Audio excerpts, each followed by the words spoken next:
In 2016, Costco made $2.35 billion in profit.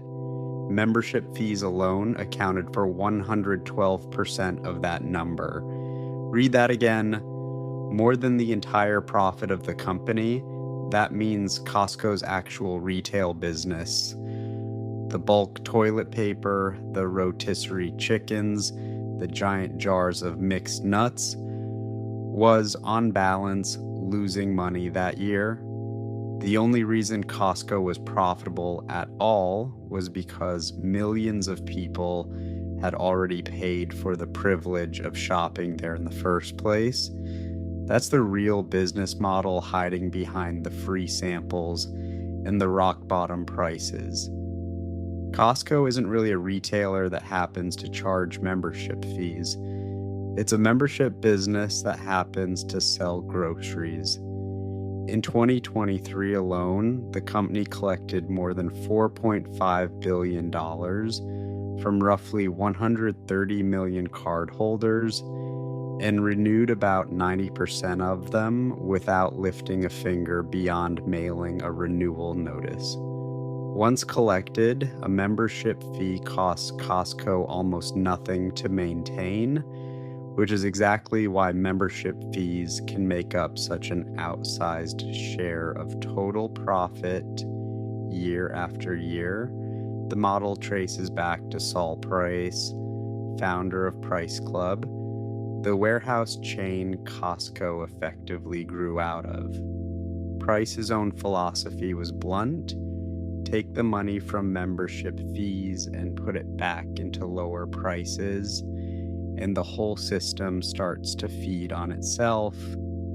Cheaper prices attract more members mean more fee revenue, and that revenue funds even lower prices the following year. It's a loop that most traditional retailers, dependent on markup for their profit, simply can't copy without abandoning the thing that makes them money in the first place. This explains something that looks like generosity, but is actually strategy. Costco caps its own markups, limiting name brand products to 14% above cost, and its Kirkland private label to 15%, compared to the 25 to 50% markups typical at most retailers. Costco's operating margin on the actual products it sells sits at a razor-thin 3 to 3.5%. That's not a mistake, and it's not charity. It's the entire strategy. There's also a psychological lock-in at work the moment you pay. Once you've handed over $65 or more for a card, you're subtly motivated to keep shopping there just to feel like you've gotten your money's worth, which means Costco stops competing for every individual purchase and starts competing for one single annual decision instead.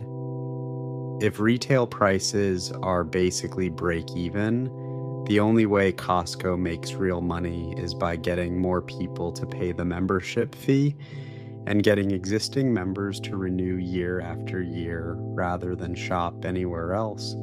The efficiency behind that thin margin is real too. Costco turns over its entire inventory roughly 12 times a year, compared to 8 or 9 for most competitors, and generates over $1,600 in sales per square foot of store space, several times the industry average.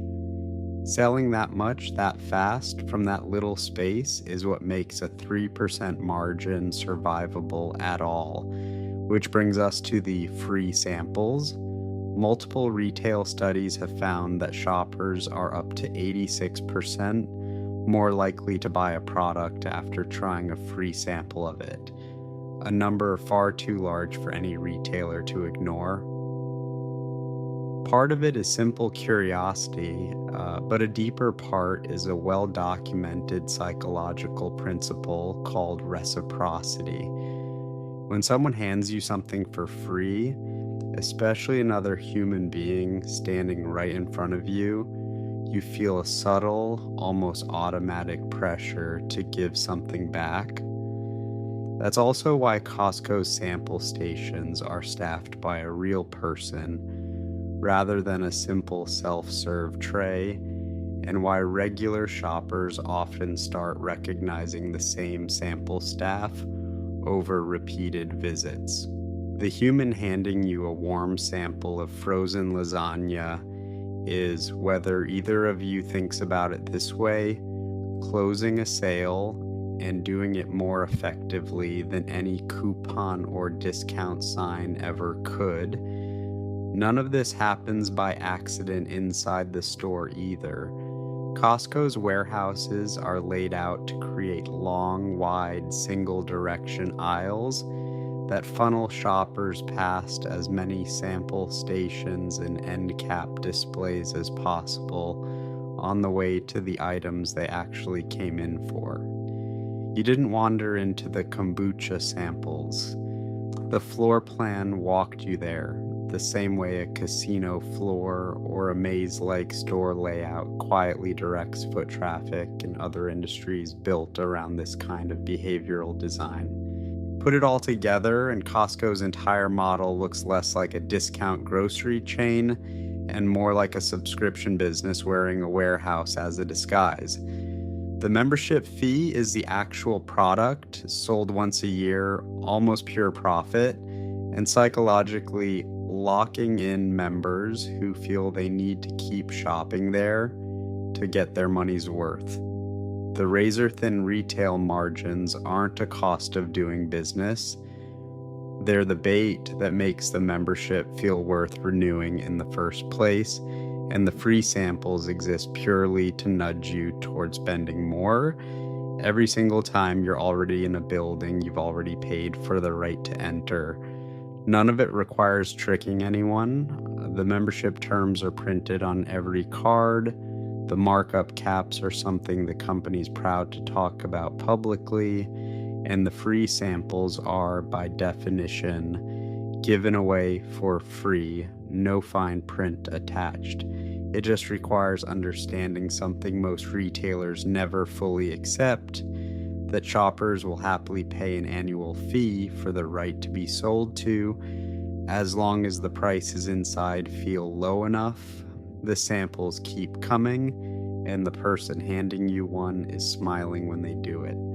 So the next time you renew a membership just to keep shopping somewhere you already like, remember that fee, not the bulk pack of paper towels or the rotisserie chicken, is usually the whole reason the business turns a profit at all. The groceries are almost beside the point.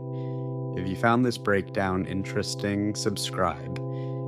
Because next time we're looking at a piece of jewelry that convinced an entire century that love could be measured in carats.